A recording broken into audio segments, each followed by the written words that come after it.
Queridos irmãos, nós estamos a poucos minutos de ouvir a palavra do Senhor e eu gostaria de lhe convidar a abrir a palavra de Deus no livro de Salmos, capítulo 42. Nós vamos nessa ocasião ministrar a palavra de Deus sobre a esperança no dia do abatimento.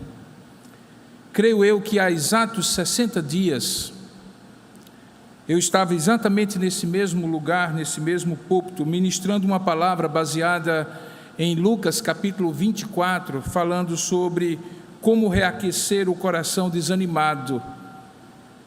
Você deve ter acompanhado, talvez você que está conosco pelo CS Lewis BR ou não, mas naquela ocasião eu falava de como é possível ter o coração reaquecido quando, com as dificuldades da vida, o nosso coração, o nosso ânimo fica eventualmente frio ou a gente se sente abatido.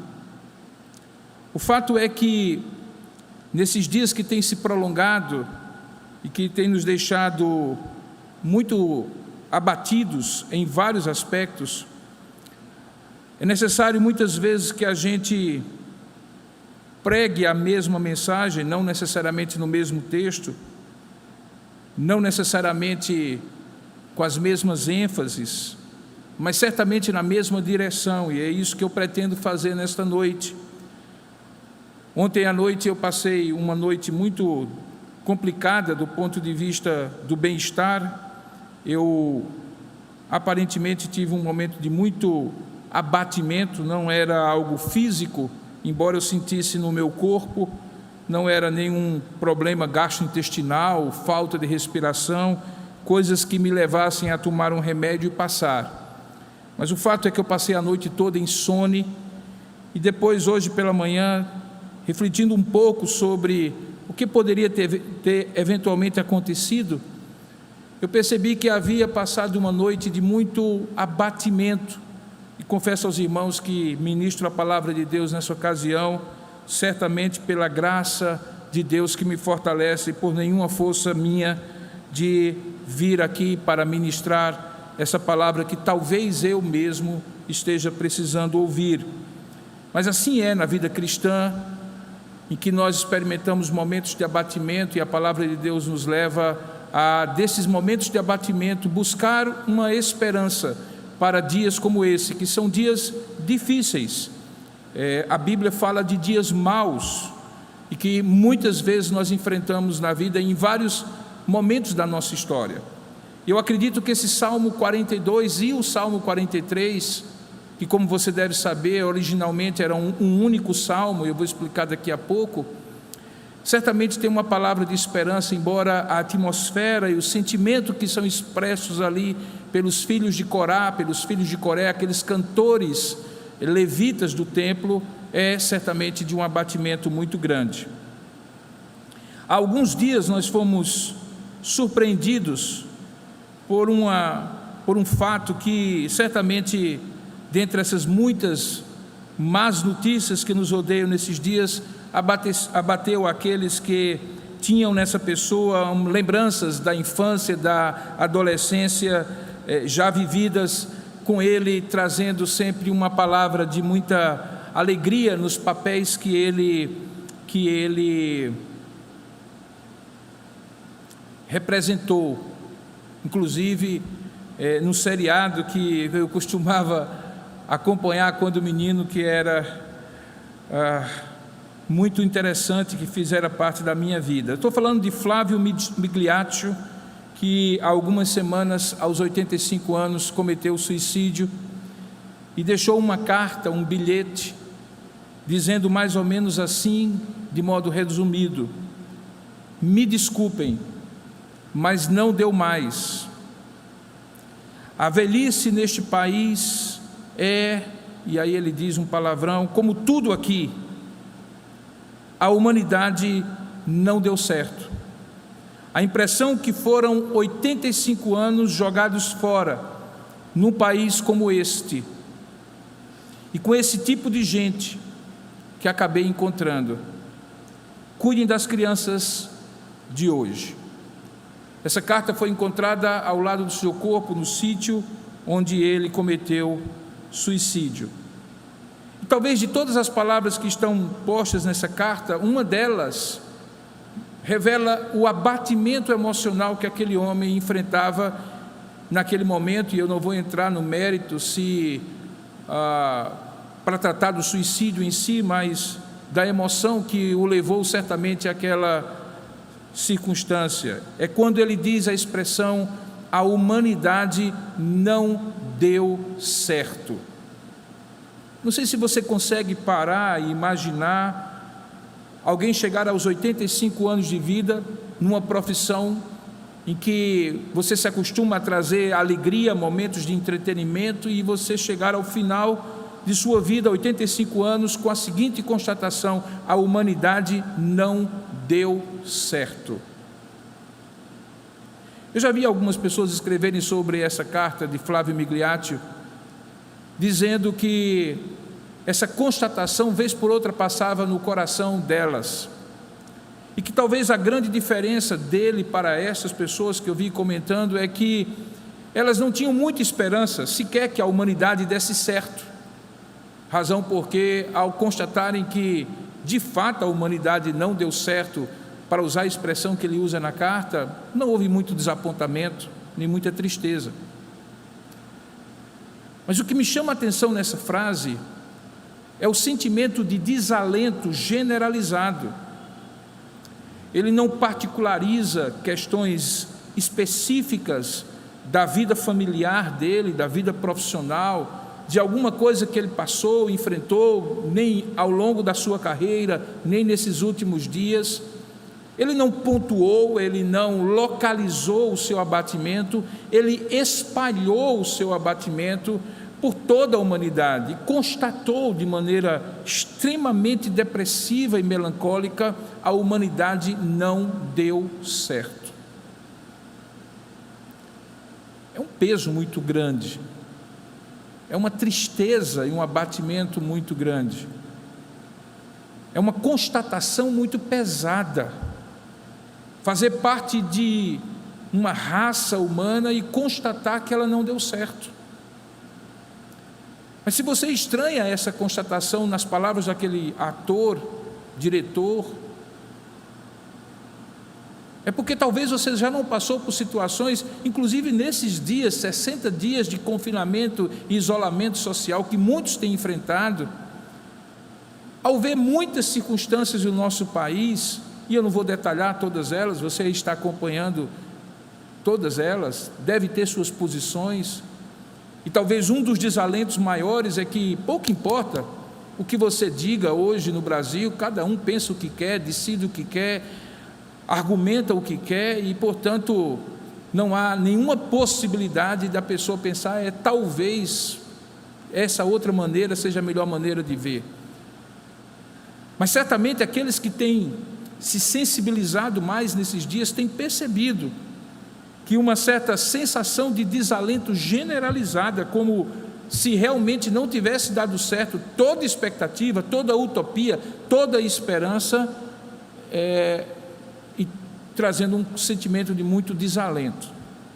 Eu acredito que se tem um salmo que expressa isso, é este Salmo 42, 43, que eu gostaria de ler agora para você e gostaria que você acompanhasse, porque ele é o tipo do salmo da solidão, do desalento, do abatimento, daquele tipo que você não tem com quem conversar e resolve falar consigo mesmo. E esse salmo mostra o autor ou os autores falando com a sua própria alma e com o seu próprio coração. Esse salmo abre o livro 2 do livro de Salmos. Você sabe que o livro de Salmos são 5 coleções, e no livro 2, que vai do Salmo 42 até o Salmo 72, este salmo, que é direcionado ao mestre de canto, é um salmo didático, um masquil, como a gente diz em hebraico, dos filhos de Corá, que eram levitas, cantores do templo. Diz assim a palavra de Deus, e veja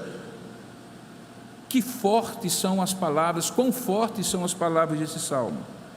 Diz assim: como suspira a corça pelas correntes das águas. Assim por ti, ó Deus, suspira a minha alma. A minha alma tem sede de Deus, do Deus vivo. Quando irei e me verei perante a face de Deus? As minhas lágrimas têm sido o meu alimento dia e noite, enquanto me dizem continuamente: o teu Deus, onde está? Lembro-me destas coisas, e dentro de mim se me derrama a alma. Lembro-me de como passava eu com a multidão de povo e os guiava à procissão à casa de Deus, entre gritos de alegria e de louvor, multidão e festa. Porque estás abatido, ó minha alma? Porque te perturbas dentro de mim? Espera em Deus, pois ainda o louvarei, a Ele, meu auxílio e Deus meu. Sinto abatida dentro de mim a minha alma. Lembro-me, portanto, de ti nas terras do Jordão, no monte Hermon, no outeiro de Mizar. Um abismo chama outro abismo, ao fragor das tuas catadupas. Todas as tuas ondas e vagas passaram sobre mim. Contudo, o Senhor, durante o dia me concede a sua misericórdia, e à noite comigo está o seu cântico, uma oração ao Deus da minha vida. Digo a Deus, a minha rocha: por que te olvidaste? Por que te esqueceste de mim? Porque hei de andar eu lamentando sob a opressão dos meus inimigos? Esmigalham-se-me os ossos, quando os meus adversários me insultam, dizendo: o teu Deus, onde está? Por que estás abatida, ó minha alma? Por que te perturbas dentro de mim? Espera em Deus, pois eu ainda o louvarei, a Ele, o meu auxílio e Deus meu. Salmo 43 agora. Faze-me justiça, ó Deus, e pleiteia a minha causa contra a nação contenciosa. Livra-me do homem fraudulento e injusto, pois tu és o Deus da minha fortaleza. Por que me rejeitas? Porque hei de andar eu lamentando sob a opressão dos meus inimigos. Envia a tua luz e a tua verdade, para que me guiem e me levem ao teu santo monte e aos teus tabernáculos. Então eu irei ao altar de Deus que é a minha grande alegria. Ao som de harpa eu te louvarei, ó Deus, Deus meu. Porque estás abatida, ó minha alma? Porque te perturbas dentro de mim? Espera em Deus, pois eu ainda o louvarei, a Ele, o meu auxílio e Deus meu. Vamos orar juntos? Ó Deus amado e querido Pai, em nome do Senhor Jesus, a nossa rocha, a nossa esperança no dia do abatimento, é que nós nos apresentamos diante de Ti para oferecer-te esse culto, nas circunstâncias tão difíceis e inesperadas, para todos nós que não imaginávamos que passaríamos ainda tanto tempo, e não sabemos o quanto tempo mais, sem poder estar junto com os nossos irmãos, diante da Tua presença, no lugar que Tu mesmo separaste para ser adorado pelo povo da aliança. E à medida que o tempo passa, Pai, visita-nos em alguns momentos mais agudos o abatimento, o desânimo, a tristeza, assim como acabamos de ler neste salmo, inspirado pelo Teu Espírito, no coração daqueles filhos de Coré. Nesse momento em que nos apresentamos diante de Ti, rogamos que por Tua misericórdia o Teu Espírito que inspirou esta palavra, ilumine a nossa mente, abra o nosso coração e nos fale da esperança no dia do abatimento, porque é isso que nós estamos precisando, e é por isso que nós rogamos em nome e para a glória de Jesus. Amém. Eu falei no início dessa mensagem, na introdução, que esse Salmo 42 e o Salmo 43, na verdade, fazem parte de um único salmo. Alguns manuscritos mais antigos da Bíblia hebraica colocam esses dois salmos juntos, e as razões para que os comentaristas descubram ou entendam que é assim que deve ser, é porque a temática é muito parecida, o tema, o assunto que ambos tratam.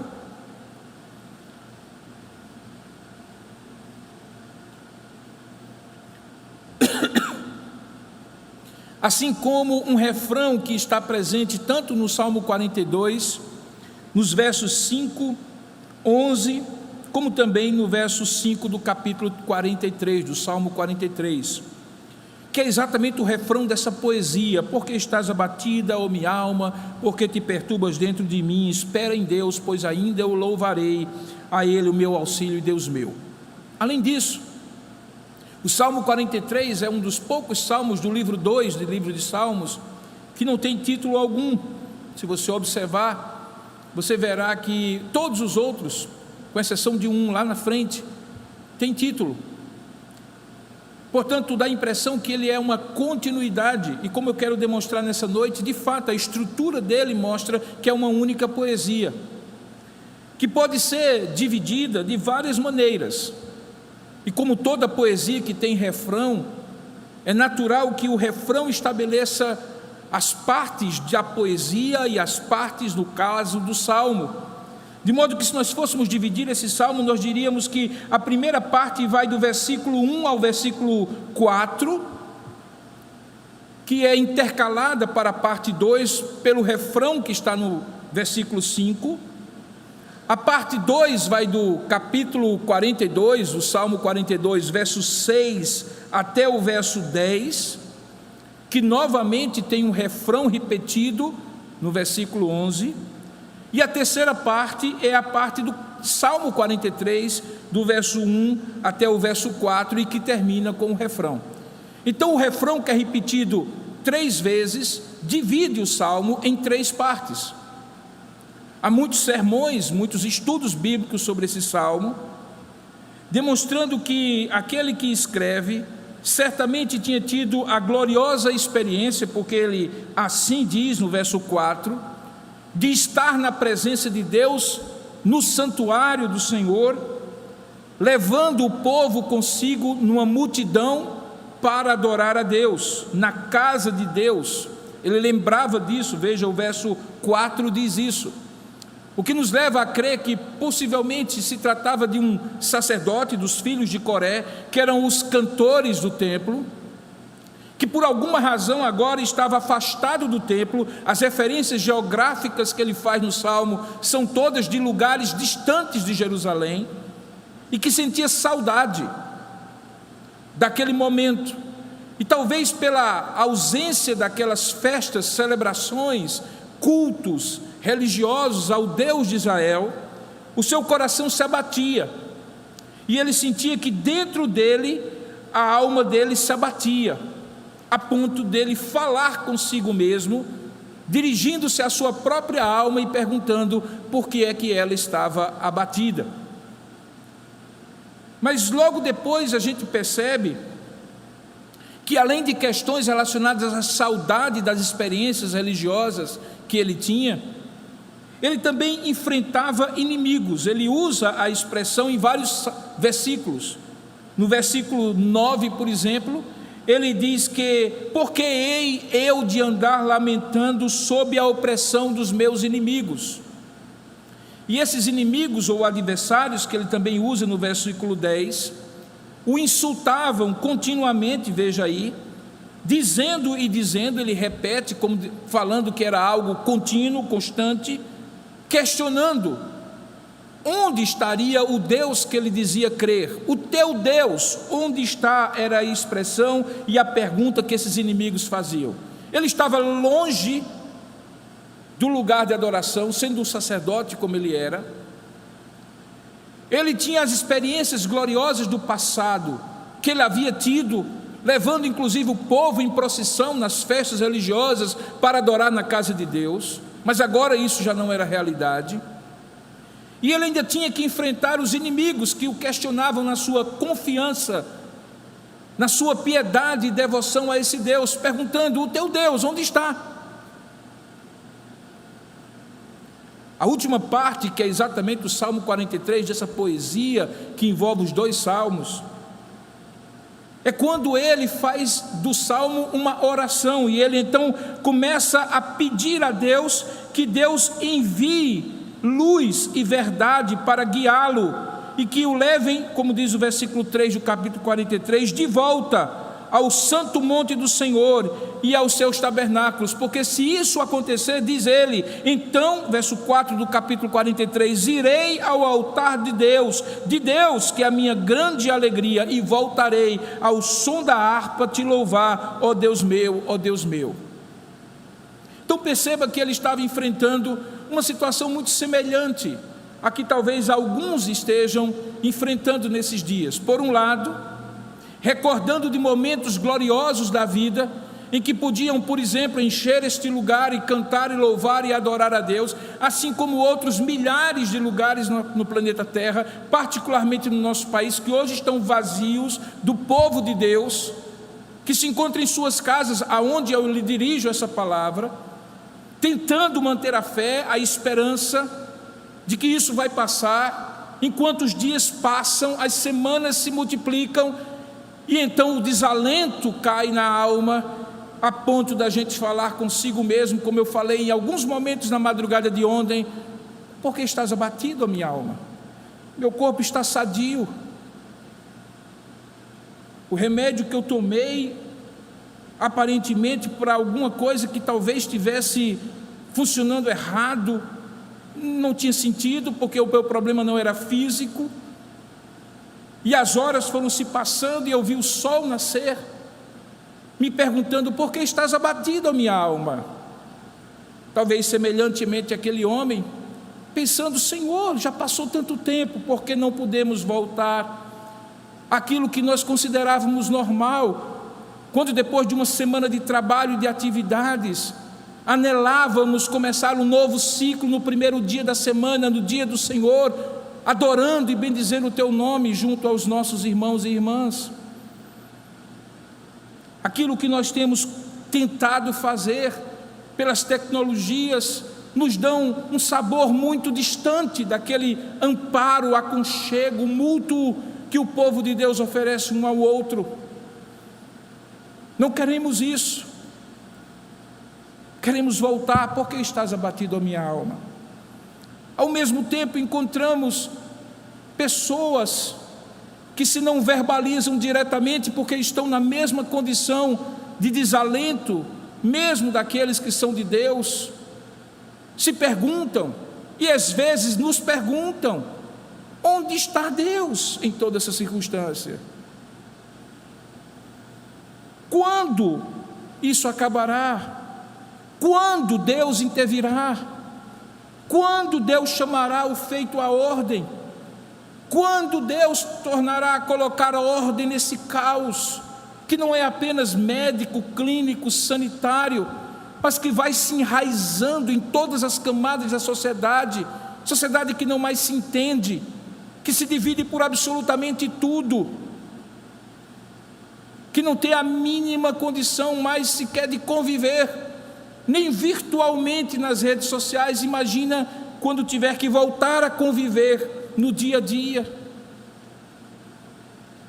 com conflitos sérios entre preservar a vida e colocar o pão na mesa para si e para a família, com guerras e lutas entre classes, segmentos com interesses diferentes, e muitas vezes se vendo sem uma direção clara daqueles que deveriam juntos pensar no melhor para o povo. E tudo isso em meio a questionamentos que nós fazemos à nossa própria alma, ou que nos fazem todos na mesma direção: o teu Deus onde está? Perceba que esse clima que está no Salmo, ainda que com as nuances de diferença, por ser uma outra época e uma outra circunstância, trazem o mesmo tipo de abatimento que eventualmente está aí no seu coração, e que eu experimentei de maneira muito forte na madrugada dessa noite, como não tinha enfrentado até então nesses 60 dias. a ponto de acordar desalentado, além de obviamente cansado e com sono, porque não consegui pregar os olhos. Busquei o Senhor e olhei para esse salmo e descobri que esse salmo sim tem palavras de esperança para o dia do abatimento, e eu quero me agarrar a elas e quero convidar você a se agarrar comigo a elas, porque se elas não forem suficientes, nada será no dia do abatimento. Perceba que as próprias palavras do estribilho, do refrão desse salmo, trazem o abatimento e a esperança nos mesmos versos. No verso 5 e no verso 11 do capítulo 42 e no verso 5 do capítulo 43 é dito assim: porque estás abatida, ó minha alma, porque estás abatida dentro em mim. É o dia do abatimento que é constatado, não é negado, porque está visível, concreto. Dormimos e acordamos com essa sensação de abatimento, porque à medida que a rotina se instala e o tédio toma conta da alma, e aparentemente não há nenhuma circunstância favorável no horizonte que nos faça pensar, está mais perto, está acabando, esse abatimento vai descendo ao nosso coração. Mas veja que logo depois, esta alma que é inquirida, perguntada, questionada pelos salmistas, dizendo: porque estás abatida, ó minha alma, logo esta mesma alma, viva ainda pela esperança, diz assim: espera em Deus, pois eu ainda o louvarei, a Ele o meu auxílio e Deus meu. No meio do abatimento da madrugada, eu assisti uma palestra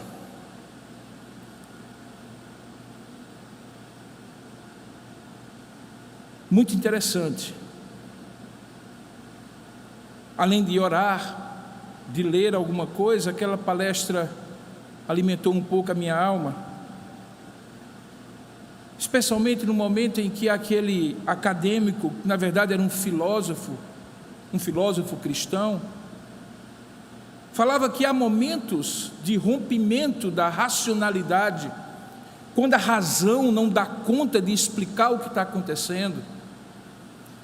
E diferentemente do que a gente pensa, porque separa de maneira muito clara a razão da emoção, quando isso acontece, fica evidente que razão e emoção caminham juntas, entrelaçadas, porque obviamente que o desencanto mental, quando a lógica não dá conta de explicar o que está acontecendo, imediatamente torna-se um desencanto emocional, e há o abatimento natural da alma, do sentimento, que obviamente carrega consigo a falta de lógica que a razão lhe trouxe, quando refletiu sobre a situação.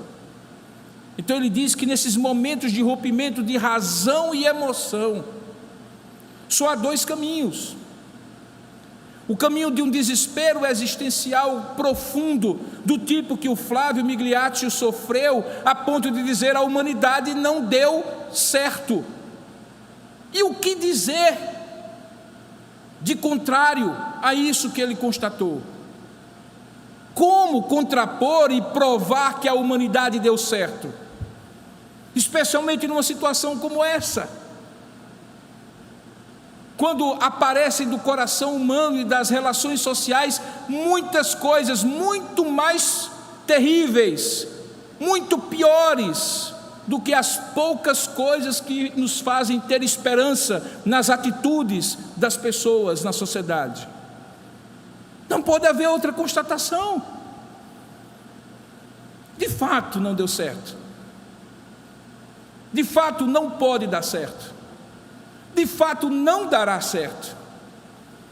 Ainda que alguns tentem nos estimular falando da solidariedade num momento de crise como esse, salientando boas notícias e pensando em algum lugar atos de solidariedade, de humanidade, de caridade para com os outros, de bom senso, de sensatez, talvez uma das coisas mais escassas nos dias de hoje.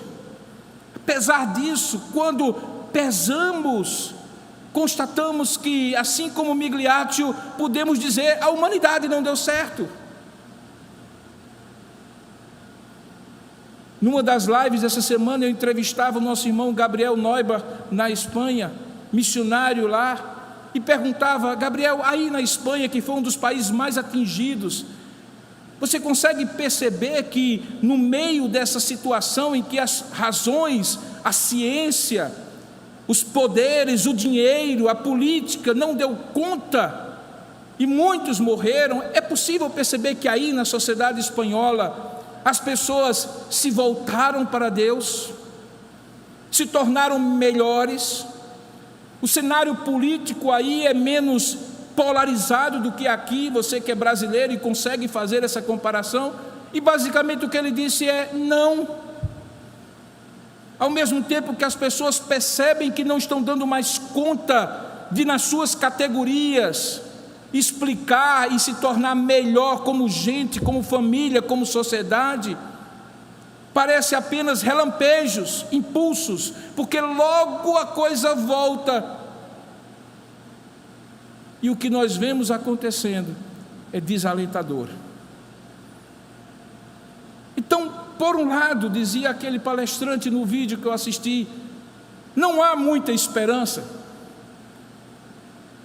quando se vê mais do mesmo, apenas com outra roupagem, mais ira, mais raiva, mais ódio, mais incompreensão, se briga por absolutamente tudo, não se leva em conta o mínimo de respeito, humanidade entre as pessoas. Os mortos são chorados enquanto comemos na hora do almoço aquelas notícias ruins junto com a comida que nós colocamos no prato. Abrimos pela manhã a rede social e começamos a receber notícias de pessoas amigas próximas, gente da igreja, gente da família, gente do trabalho, gente que a gente conheceu, gente com a gente conviveu, que morre, que tem alguém morrendo, que tem alguém sofrendo, que não conseguiu tratamento, e tantas outras más notícias. Há poucos minutos, enquanto ajustavam aqui o equipamento, eu recebo uma notícia: pastor, ore por fulano e cicrano, porque a situação do marido é terrível, está com câncer no hospital, e agora a mulher descobriu que está com Covid-19 e não pode acompanhá-lo, e agora eles vão, se Deus não agir, morrerem, um ou outro, diante de todo esse risco, sem talvez nunca mais se verem, porque não poderão se ver. Vejam que situação desalentadora uma família como essa pode se encontrar. Por favor, pastor, ore por isso. Agora, poucos minutos. Então, se por um lado não sobra muito o que esperar deste mundo, desta humanidade, destas circunstâncias, da ciência, da razão, da política, das relações sociais, do poder humano, onde está a esperança no dia do abatimento? A esperança está em quem e em onde ela precisa estar.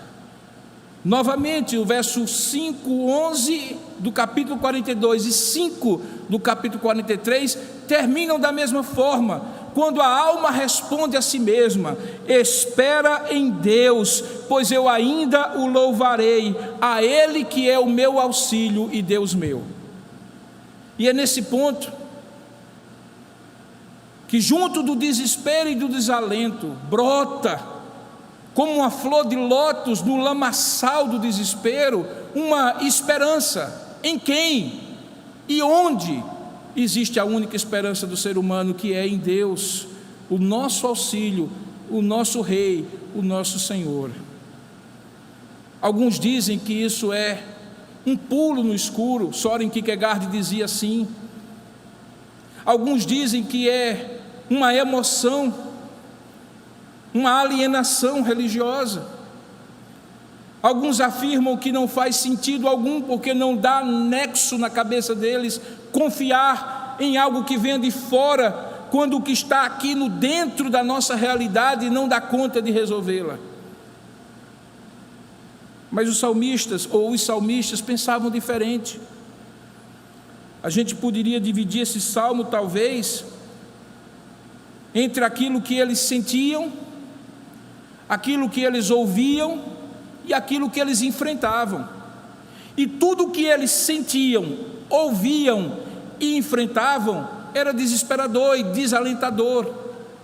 Assim como tudo aquilo que eventualmente nós sentimos, ouvimos e enfrentamos nessa circunstância em que estamos, talvez nos leve apenas ao desespero e ao desalento.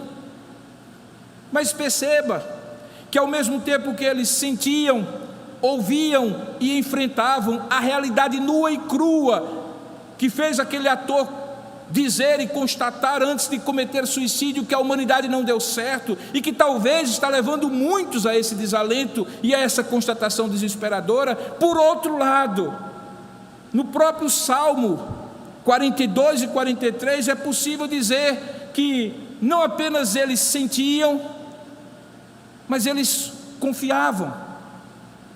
Não apenas eles ouviam, mas eles falavam. Não apenas eles enfrentavam, mas eles esperavam.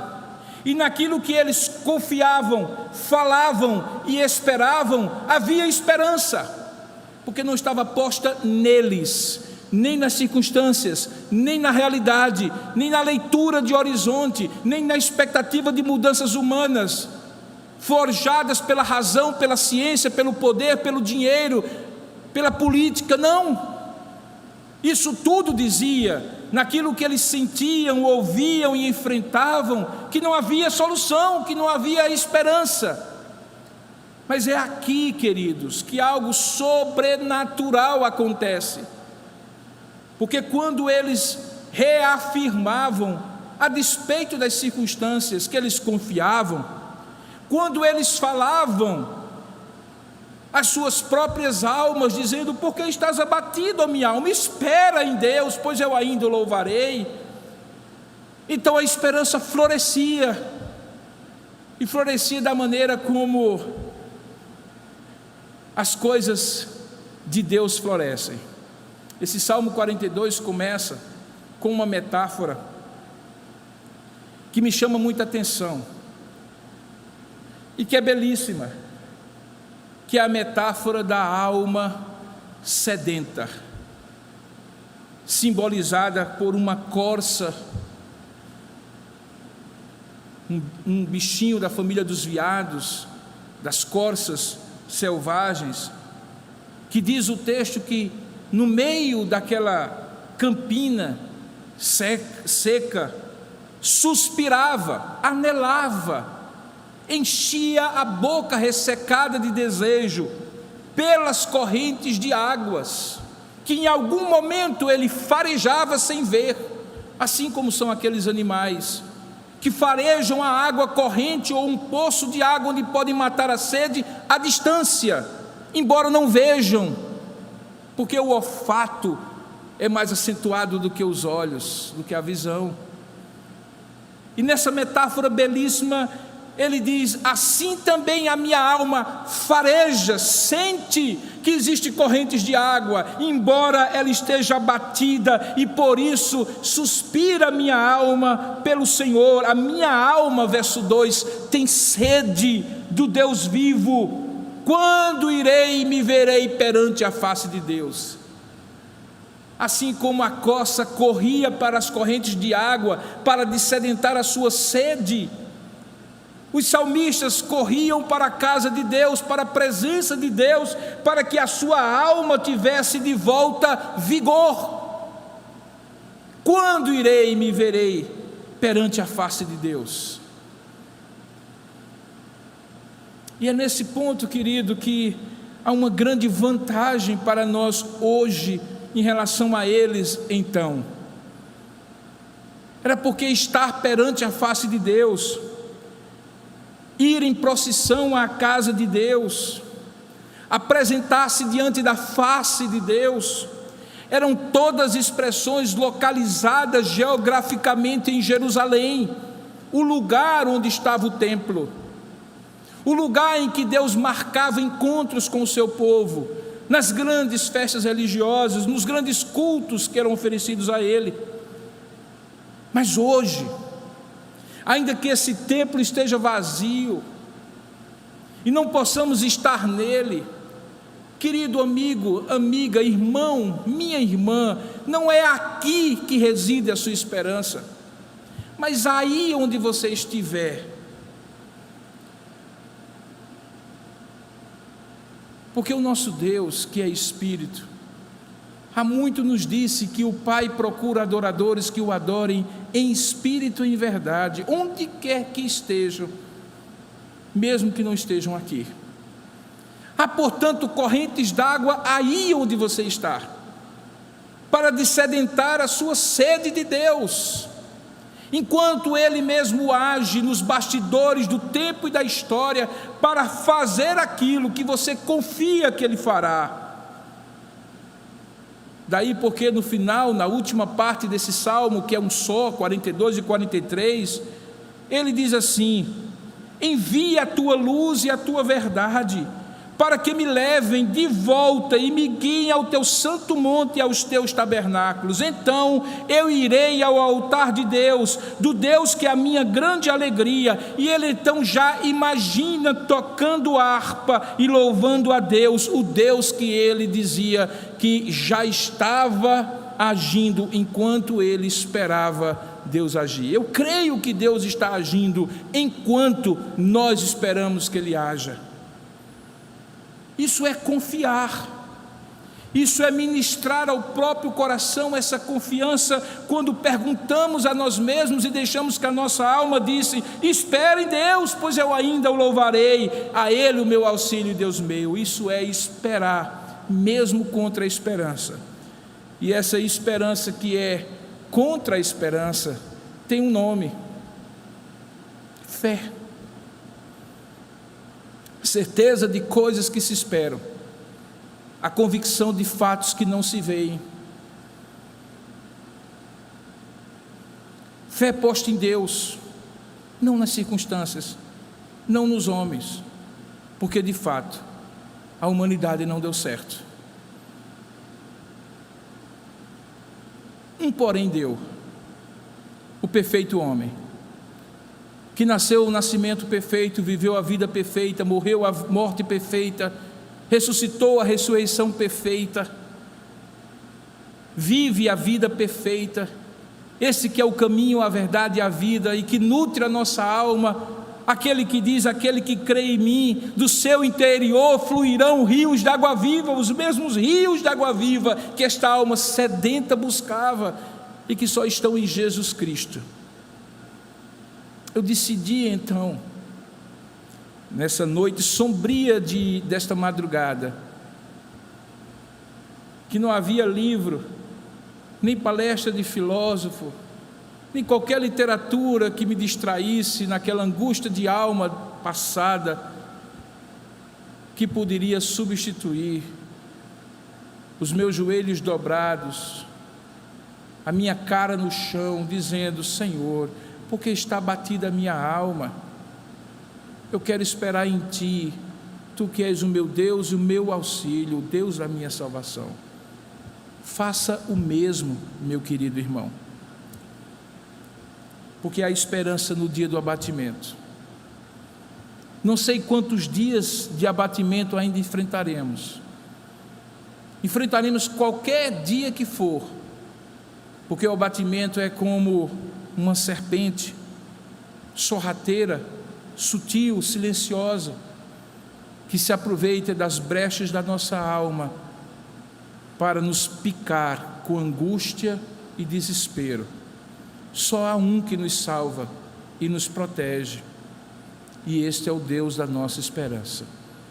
Firme-se nele, nutra a sua alma da palavra dele, largue-se aos pés do Senhor em oração, mire nas promessas do Deus que é fiel e que nunca lhe faltou no passado, não lhe faltará no futuro. Ele é a nossa esperança no dia do abatimento. E como teria sido diferente que naquele momento agudo de dor e de desespero, alguém tivesse dito para aquele artista: é verdade, a humanidade não deu certo, mas há um novo homem que pode renascer aí do seu desespero, feito por Jesus Cristo, aquele que, quando nos faz nascer de novo, nos faz nova criatura. As coisas velhas passam e tudo se faz novo, e a cada dia se renova. A minha esperança, portanto, é que a minha noite de hoje seja diferente. As perspectivas desse casal por quem nós vamos orar sejam diferentes. As suas circunstâncias sejam diferentes. Mas enquanto elas não apareçam diferentes para você, fale à sua própria alma, não apenas as notas do desespero, mas o refrão da esperança. Continue confiando que, se a humanidade não deu certo por um lado, há um que salva, por aquele que se tornou homem, e o homem perfeito, Jesus Cristo.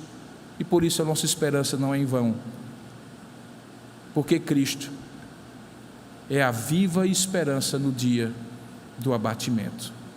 Que Deus nos abençoe. Amém.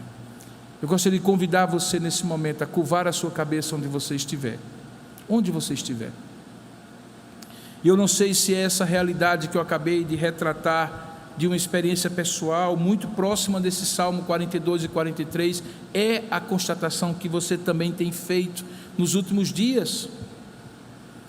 Mas eu sei que Deus tem alento e esperança para nos dar, e eu rogo nesta hora, por mim e por você, que Ele mantenha viva essa chama da esperança. Vamos orar juntos?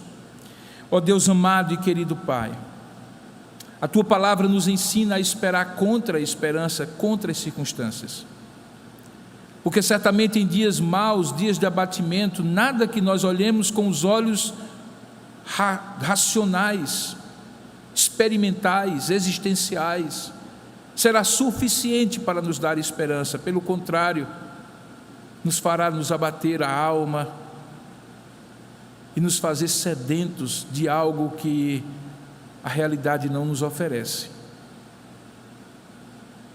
Talvez alguém, ó Deus, que me ouviu nessa noite, que vai me assistir depois, e seja nesse exato momento como eu estive nessa madrugada, e por isso eu te peço, pela Tua graça e misericórdia, socorra-nos, para que não apenas ouçamos, enfrentamos e sentimos, mas também venhamos a confiar, a falar, a esperar em Ti. Espera, ó minha alma, no Senhor. Sim, Pai, faça isso na pessoa de Cristo, a esperança da glória, porque é assim que a Tua palavra nos diz, que Cristo em nós é a esperança da glória.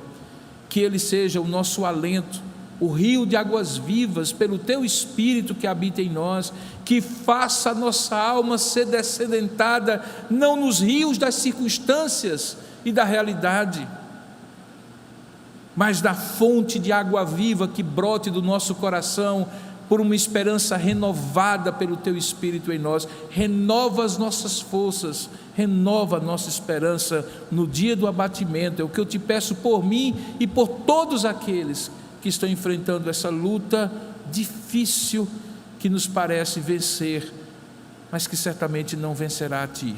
É assim que nós te oramos, ó Pai, e clamamos a Ti, em nome e para a glória de Jesus. Amém. Amém.